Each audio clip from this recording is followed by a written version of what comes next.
Vamos abrir nossas Bíblias na primeira carta aos Coríntios, no capítulo 4. Quero continuar com vocês nossa trajetória na primeira carta aos Coríntios. Quero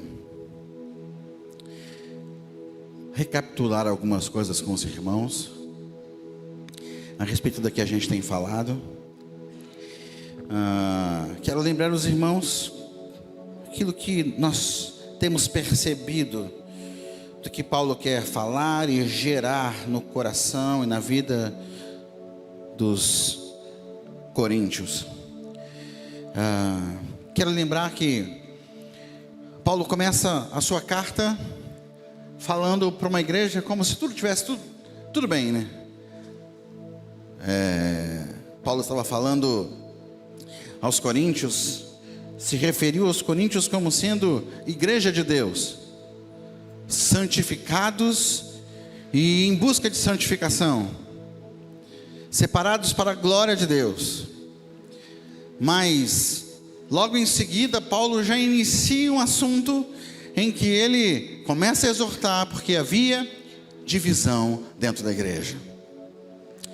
E aí, quando eu vejo esse cenário, é como se Paulo estivesse chamando a atenção da igreja para a sua identidade.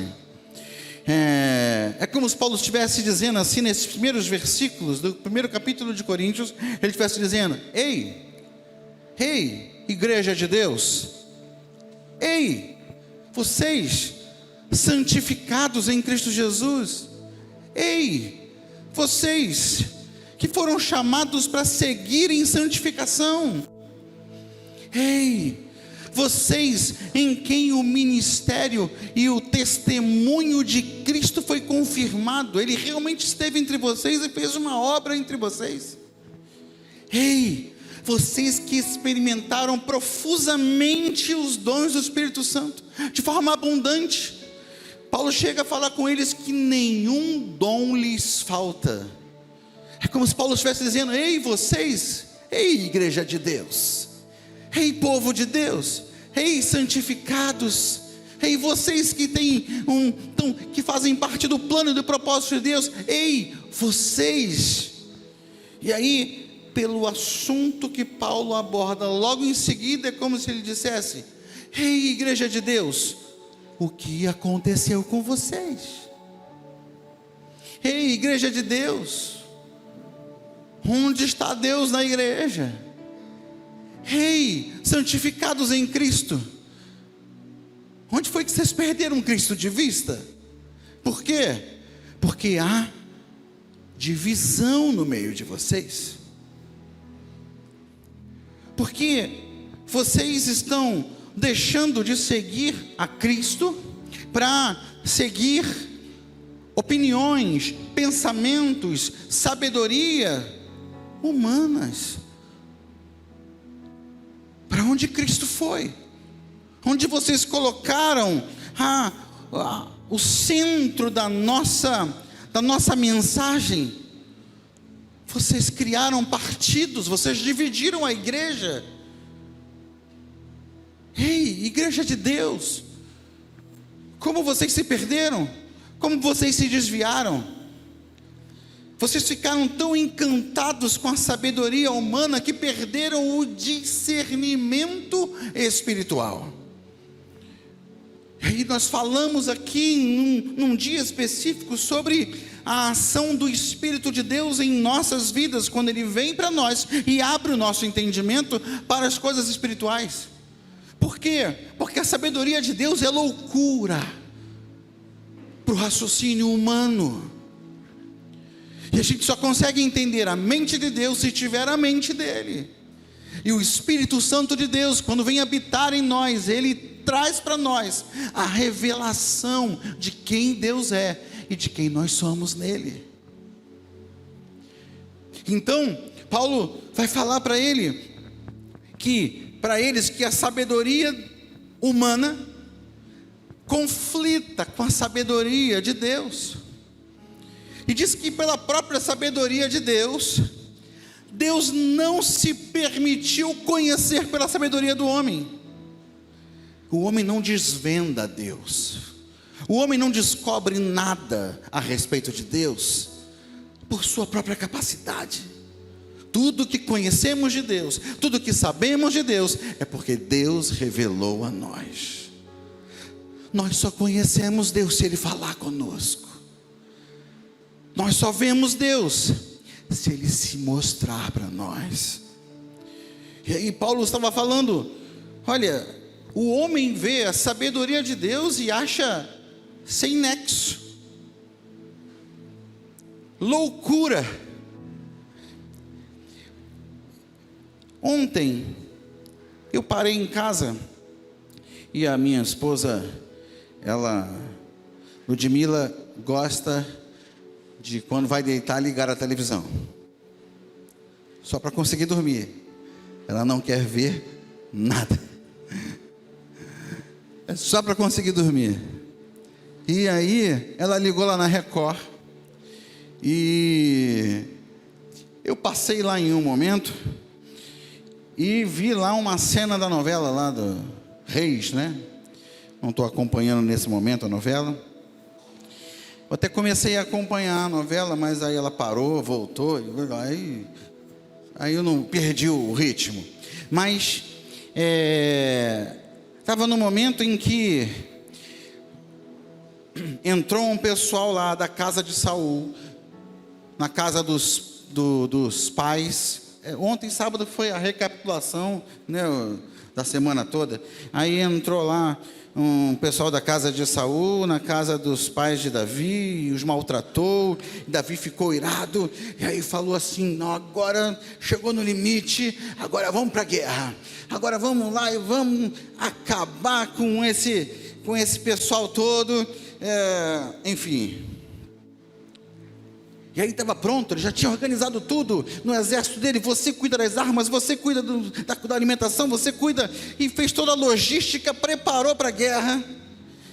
E aí, enquanto ele está lá, furioso, e todo mundo animado, finalmente Davi parou de ser sangue de barata e vai fazer alguma coisa, né? E aí chega Natã, o profeta, e Natã fala para ele assim: você vai mesmo lutar contra os seus irmãos?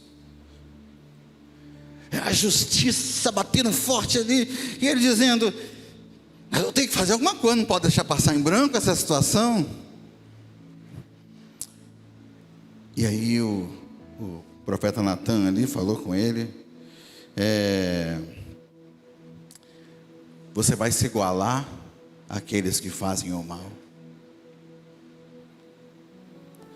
Sabe, na lógica dos soldados de Davi, Davi estava sendo bobo, perdendo oportunidades.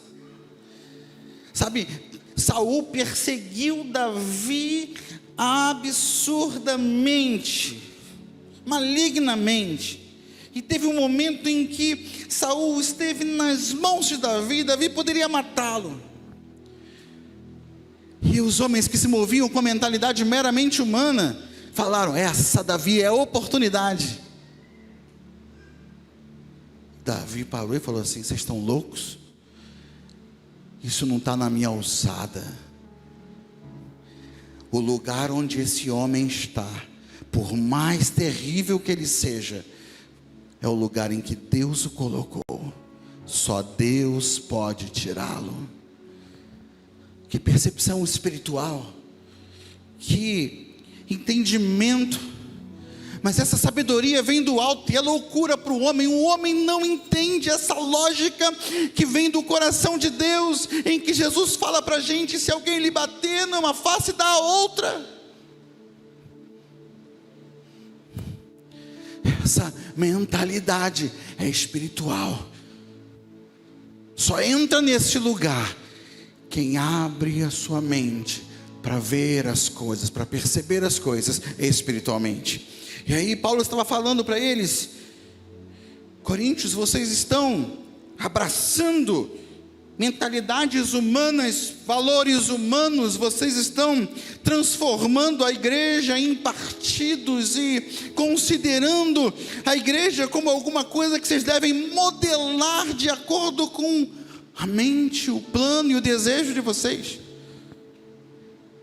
Não é assim.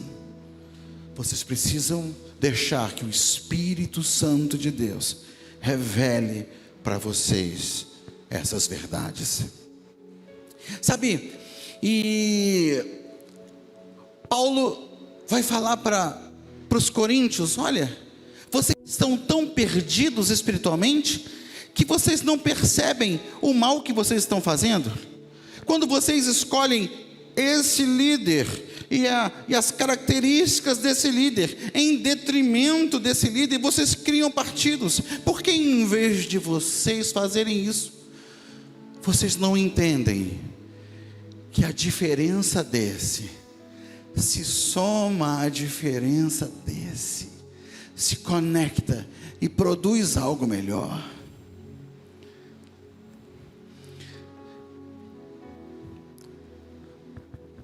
A unidade na diversidade é a beleza da igreja. A beleza da igreja é porque todos nós somos absolutamente diferentes. É ou não é verdade? Todos nós temos uma perspectiva, uma visão das coisas. Aí Deus, rico em sabedoria, une pessoas tão diferentes quanto a gente e faz desse povo um só povo no Senhor. Sabe, a Bíblia fala lá no capítulo 4 de Atos, diz assim: da multidão dos que creram era uma a mente e o coração. Só Deus faz isso. Só Deus produz isso. Só Deus conecta pessoas desse jeito. Só Deus faz essa obra. Então Paulo está falando: em vez de vocês adotarem ídolos dentro da igreja, entendam que cada um teve o seu lugar. Eu plantei, Apolo regou, mas quem dá o crescimento é Deus. Somos todos instrumentos que Deus usou nessa obra. E aí ele termina o capítulo 3 no verso 21 dizendo: portanto, ninguém se glorie em homens, porque todas as coisas são de vocês. Tudo é de vocês.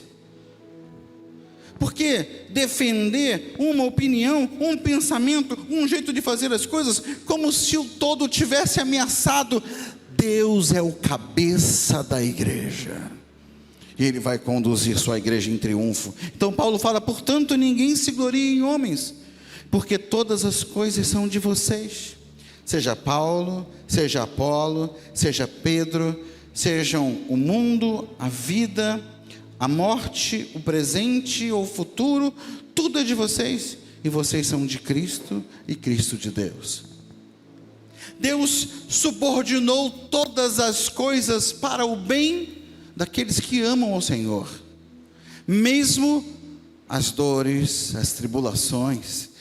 Que a Bíblia fala aqui: todas as coisas conjuntamente cooperam para o bem daqueles que amam a Deus. Então, Paulo está ensinando para vocês pelo que vocês estão brigando, o que vocês estão tentando garantir, qual é a bandeira de vocês. Não tenham medo, tudo está sob controle. O Senhor da igreja está conduzindo a sua igreja. Amém, meus queridos? E aí ele inicia então o capítulo 4, desafiando o coração dos coríntios. Por quê? Porque ele termina o capítulo 3 dizendo: tudo é de vocês, inclusive eu sou de vocês, Apolo é de vocês, Pedro é de vocês, mas como nós somos de vocês? de que maneira nós somos de vocês. E aí é o que ele vai dizer no capítulo 4, ele diz: portanto, que todos nos considerem servos de Cristo e encarregados dos mistérios de Deus. Ele usa duas palavras interessantes, ele usa ruperetes e oikonomos. Oikonomos tem a ver com mordomia, tem a ver com administração, economia, né? A palavra que traz para a gente a palavra economia é a administração. Então,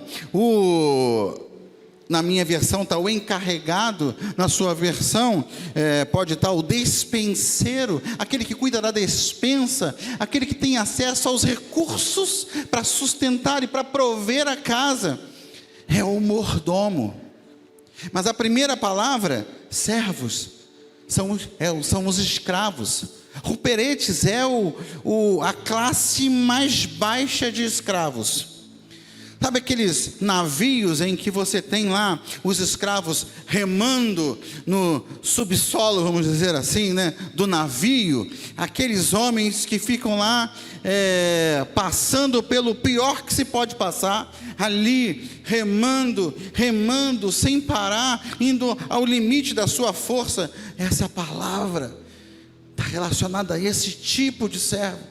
Então Paulo está falando assim: olhem para nós e considerem a gente como servos, como escravos, como gente totalmente submissa, mas também como administradores daquilo que Deus colocou em nossas mãos.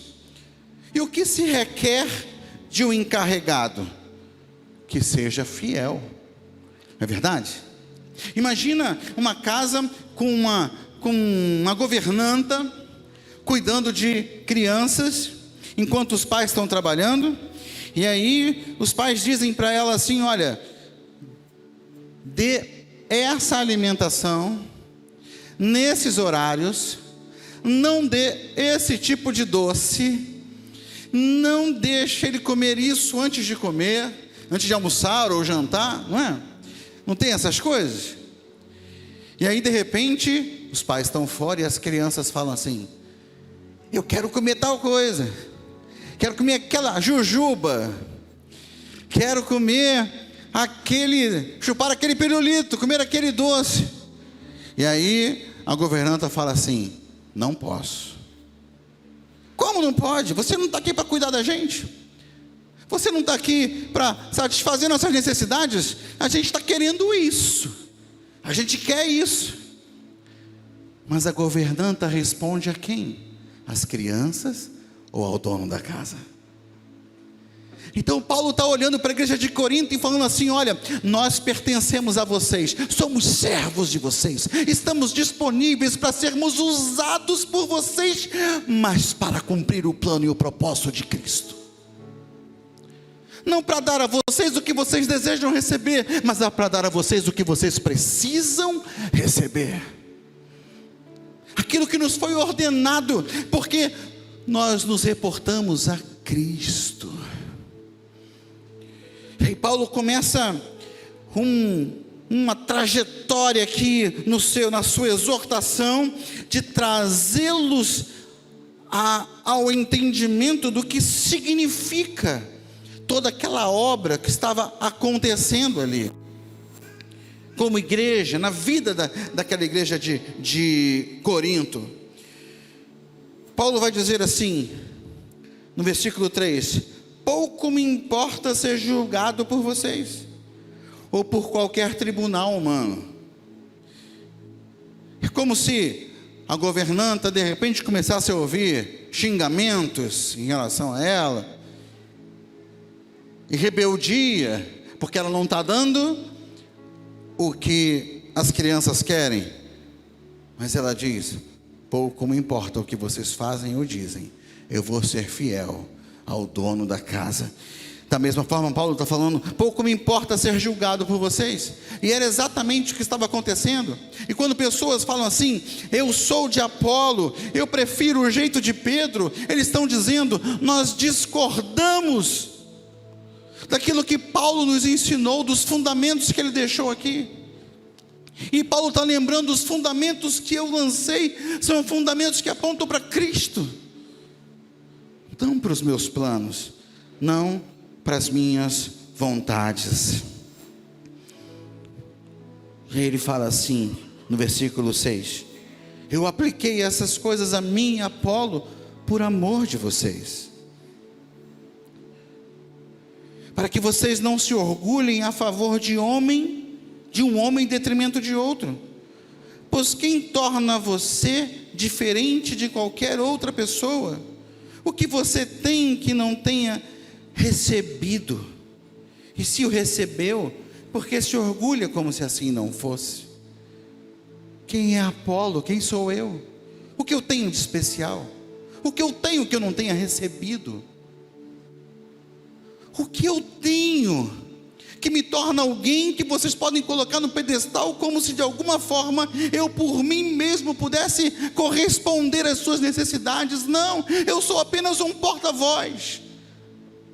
Tudo o que eu sou, o que eu tenho, Ele deu, Ele entregou nas minhas mãos. E aí Paulo vai começar um momento de uma ironia. É como se Paulo desse uma parada assim na conversa e dissesse: ah, meu Deus, o que eu estou falando? Eu estou me esquecendo que vocês são tão bons. Eu estou me esquecendo que vocês são a última Coca-Cola do deserto. Eu estou me esquecendo que vocês são muito especiais. Ele fala: vocês já têm tudo o que querem, já se tornaram ricos, chegaram a ser reis, e sem nossa ajuda. Como eu gostaria que de fato vocês fossem reis, porque se fosse esse o caso, nós também estaríamos reinando com vocês. E no versículo 9, Paulo começa uma parte muito impressionante desse texto. Olhe com cuidado e com carinho as coisas que Paulo fala aqui. Ele disse no versículo 9: porque me parece que Deus nos pôs a nós, os apóstolos, em último lugar, como condenados à morte. Viemos a ser um espetáculo para o mundo, tanto diante de anjos como de homens. Nós somos loucos por causa de Cristo, mas vocês são os sensatos. Nós somos fracos, mas vocês são os fortes. Vocês são respeitados, nós somos desprezados. Até agora estamos passando fome, sede, necessidade de roupas. Estamos sendo tratados brutalmente. Não temos residência certa e trabalhamos arduamente com nossas próprias mãos. Quando somos amaldiçoados, abençoamos. Quando perseguidos, suportamos. Quando caluniados, respondemos amavelmente. Até agora nos tornamos a escória da terra, o lixo do mundo. Gente, vocês percebem que texto denso? Quando Paulo está confrontando a igreja de Corinto, a soberba da igreja, o orgulho da igreja, de achar que alcançou uma posição que pode estabelecer, que pode definir, que pode apontar o caminho da igreja. Quem aponta o caminho da igreja é o Senhor da igreja. É Ele quem nos conduz, é Ele quem define nossa história, nossa trajetória, nosso envolvimento. É Ele que nos chama a um posicionamento. E Paulo está dizendo para eles de forma irônica: ah, vocês são os bonzões. Vocês acham que sabem qual é toda a história? Acham que sabem o que é melhor? Estão querendo moldar a igreja segundo o pensamento, a visão de vocês. Eu quero dizer para vocês: igreja é coisa séria, evangelho é coisa séria. E por causa do evangelho, eu estou indo de lugar em lugar sem saber humanamente se eu volto desses lugares, porque em todos os lugares que eu entro, há uma forca preparada para mim. Paulo passou por Filipe e foi apedrejado, foi preso. Paulo em Listra foi apedrejado também e dado como morto, arrastado para fora da cidade. Os irmãos oraram por ele, ele recuperou milagrosamente sua força. No dia seguinte, estava em outra cidade pregando o evangelho.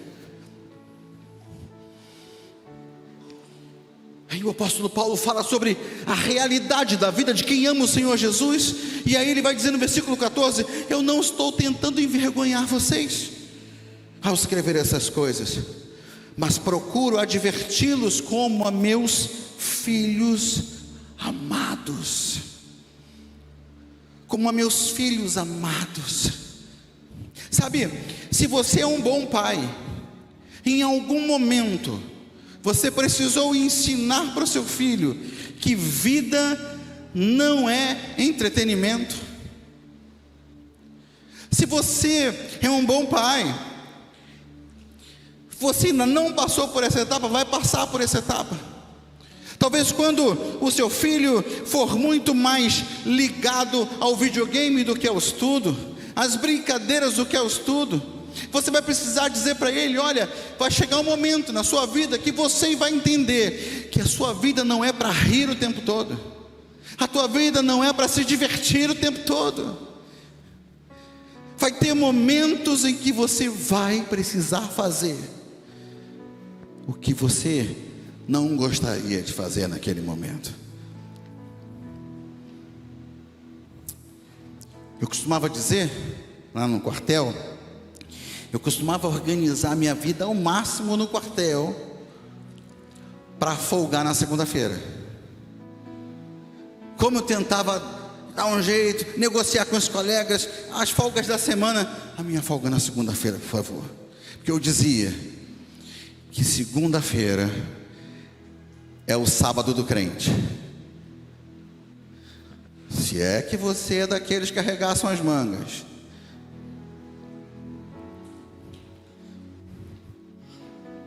Não estou aqui para falar de mim, mas eu sempre amei me dedicar à obra do Senhor. Então, toda a movimentação da igreja no final de semana eu estava totalmente inserido. Na segunda-feira eu não era ninguém. O último lugar que eu queria estar na segunda-feira era no quartel. Mas quem disse que tem a ver com o que eu quero? Quem disse que eu defino a minha vida por aquilo que eu quero ou desejo fazer? Criança faz assim, criança se move desse jeito, criança quer brincar o tempo todo. Mas Paulo fala para a gente: quando eu era menino, eu pensava como menino, eu agia como menino. Quando eu passei a ser homem, eu abandonei as coisas de menino. Então, como homem, eu me movo por compromissos, eu me movo por responsabilidade, eu não me movo por entretenimento. Então Paulo nesse momento está dizendo: peraí, vocês se perderam,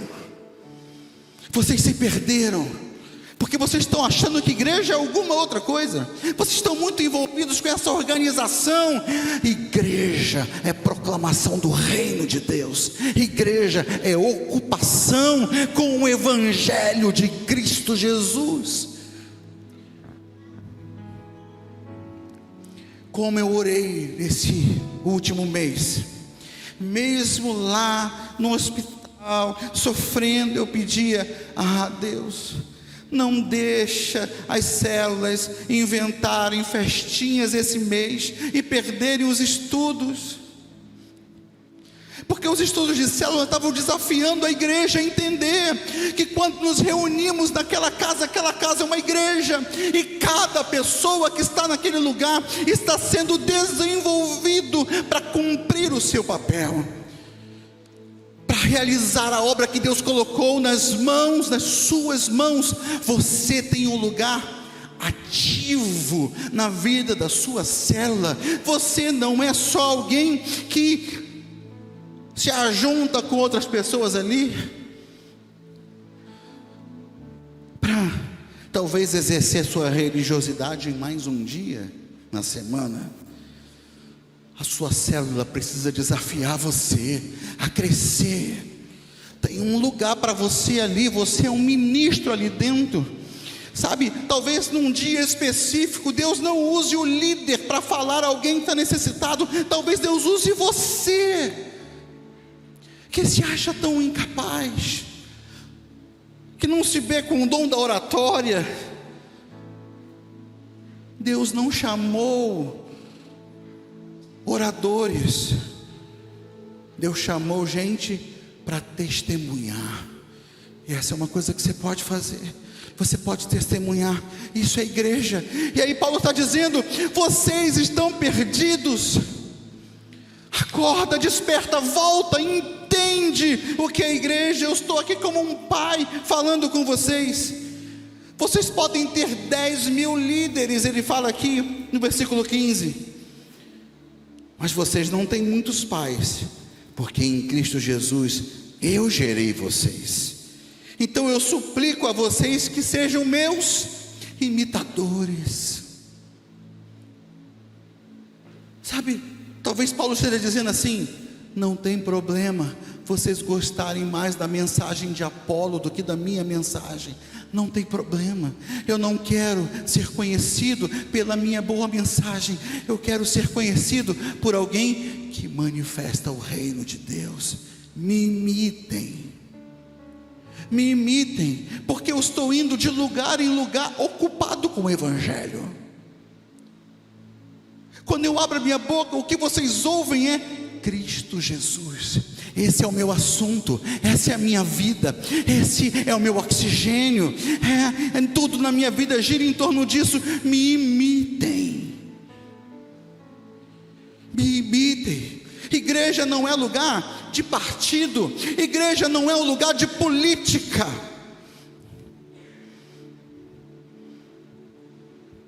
Igreja não é um lugar de sindicato.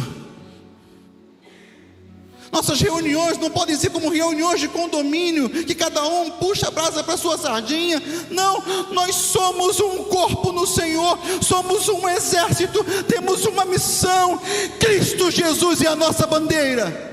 Esse é o nosso assunto, todos os dias, todos os domingos, é o que cantamos, é o que falamos no encontro de oração, é o que falamos enquanto cantamos aqui, é o que falamos na célula, é o que falamos em todas as reuniões.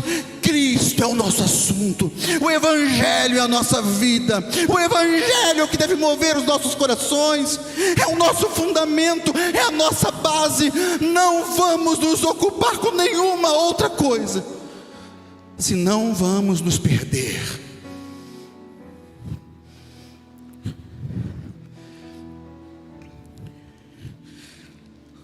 Sabe qual é a resposta para esse momento? Paulo está escrevendo uma carta, mas ele não acredita somente na carta, ele não acredita somente na letra. Paulo sabe que precisa de mais, e aí a gente vê o poder do discipulado. Sabe qual é a solução imediata de Paulo?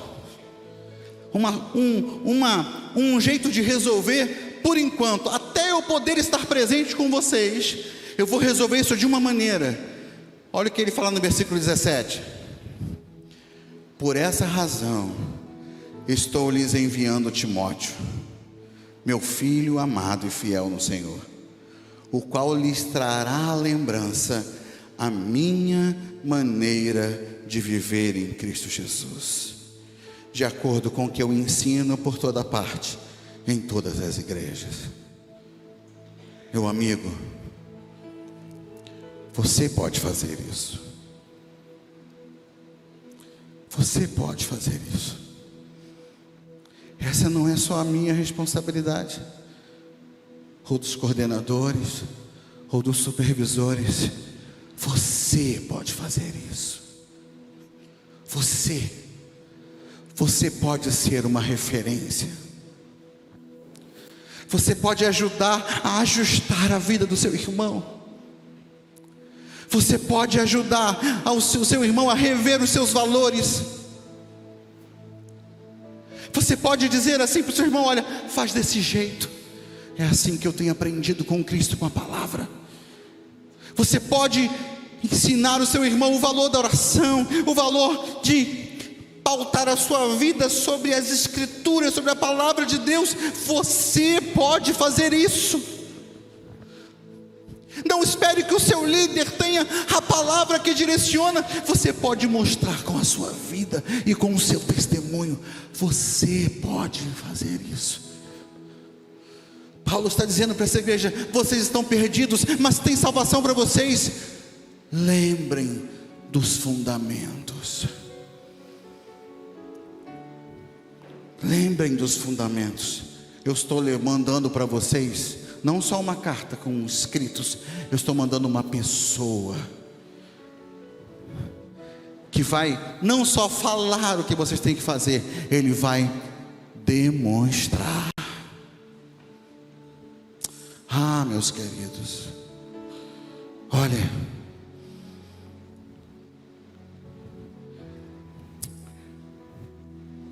eu não fui um pai perfeito, mas eu aprendi que falar não era suficiente. Meus filhos precisavam me ver orando. Meus filhos precisavam me ver lendo as Escrituras e amando as Escrituras. Eu não fiz para mostrar para eles, fiz porque eu precisava fazer, porque fui chamado para ser. Fui chamado não só para fazer, fui chamado para ser. Você não foi chamado para fazer coisas religiosas, você foi chamado para ser um cristão, um servo do Senhor Jesus.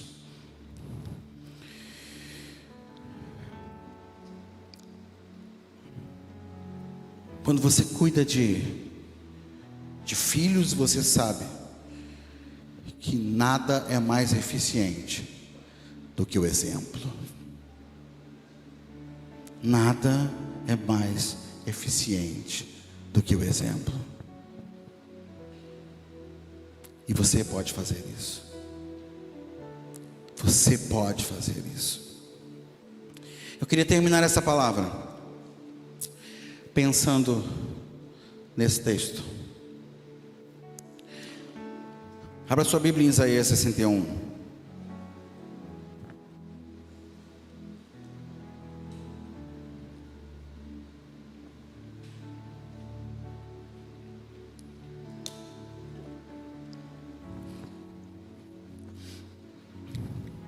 Jesus leu esse texto se referindo a Ele mesmo. E essa unção que estava sobre Jesus está sobre sua igreja hoje.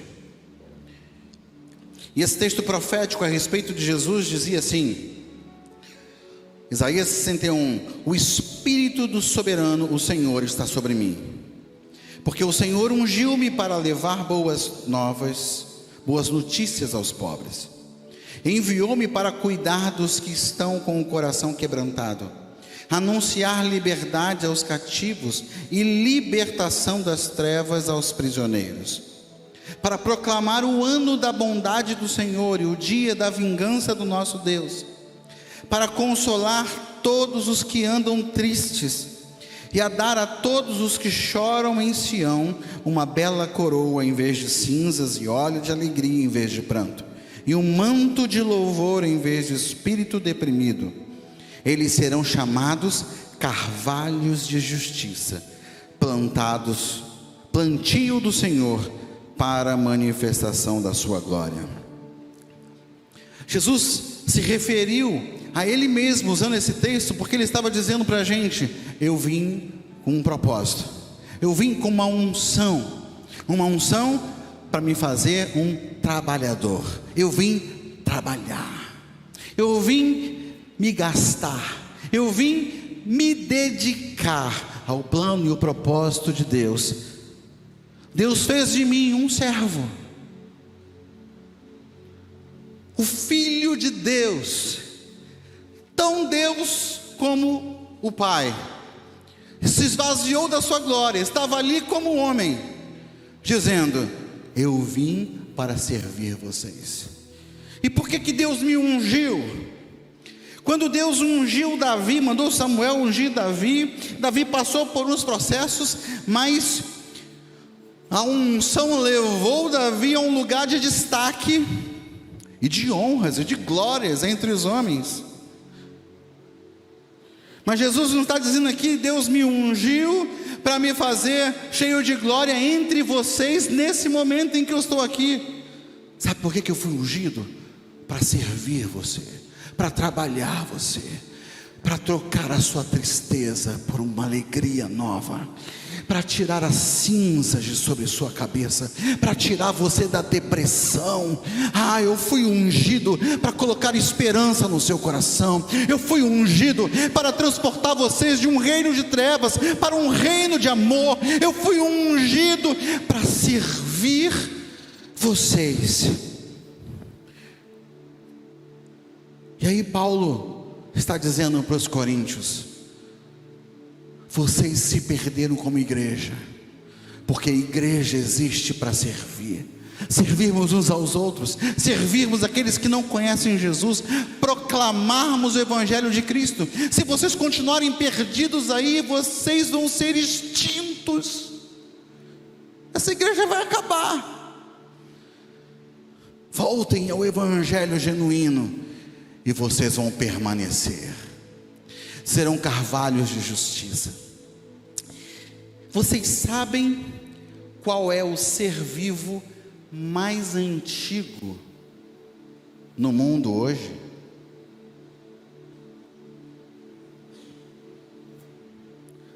O ser vivo mais antigo no mundo hoje é um carvalho.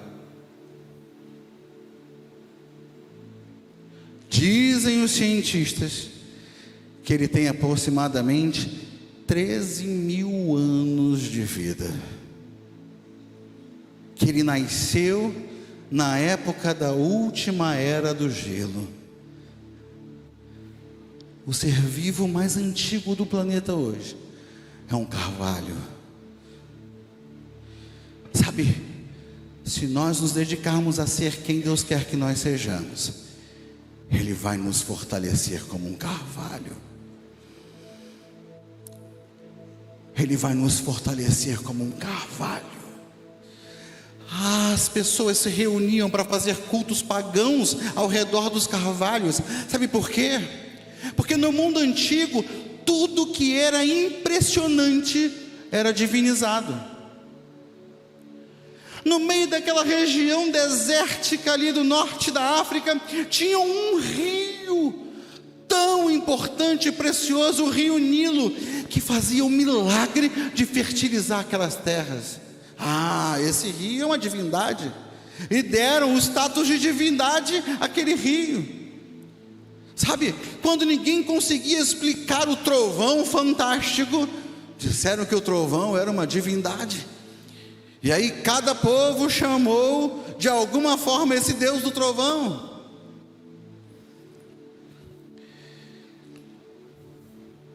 De repente,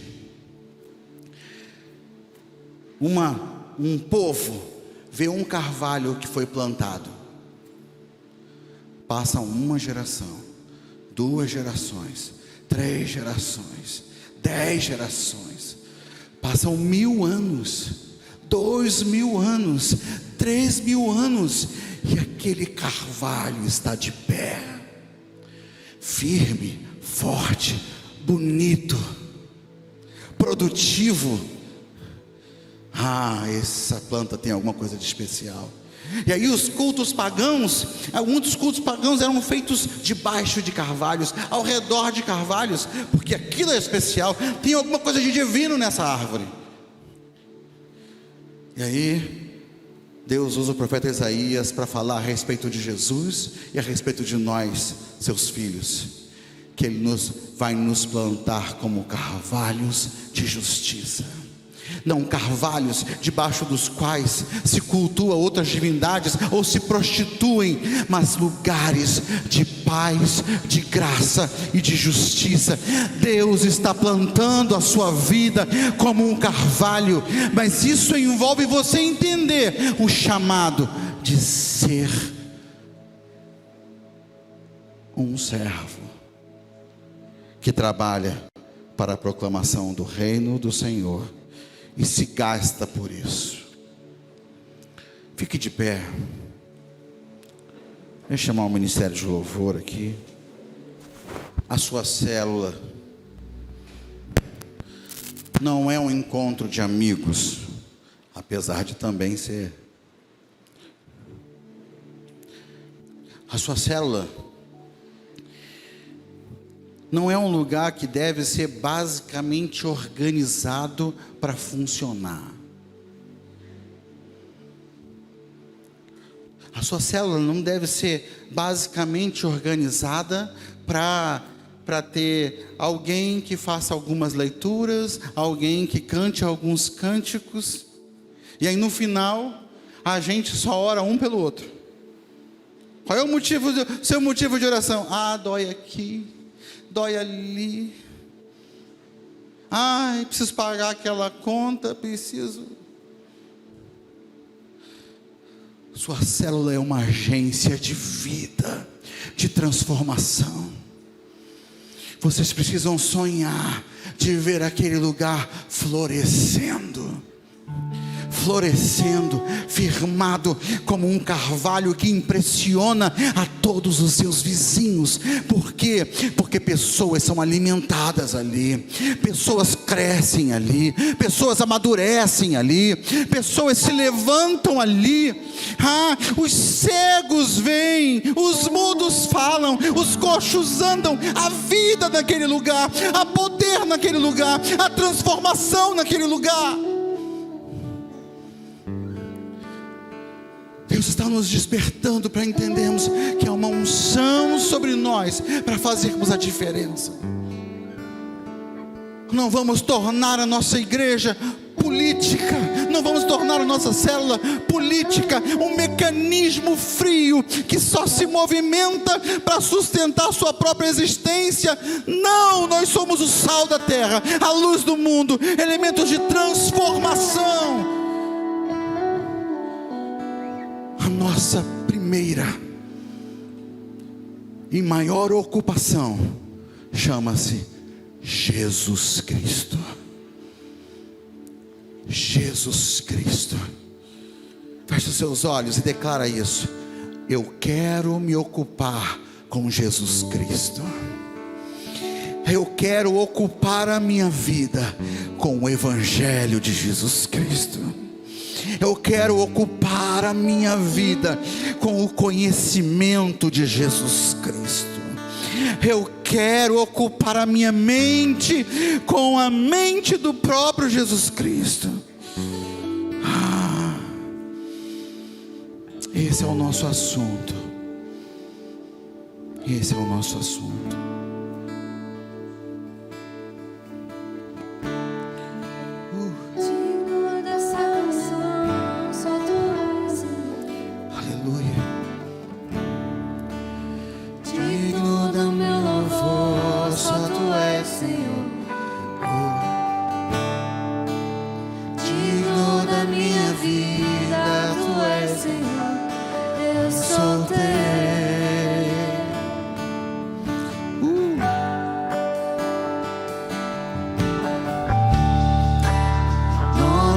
Sobre todos é o teu Jesus, fonte da salvação, só tu és Jesus, digno da minha vida. Declare isso. Eu sou teu.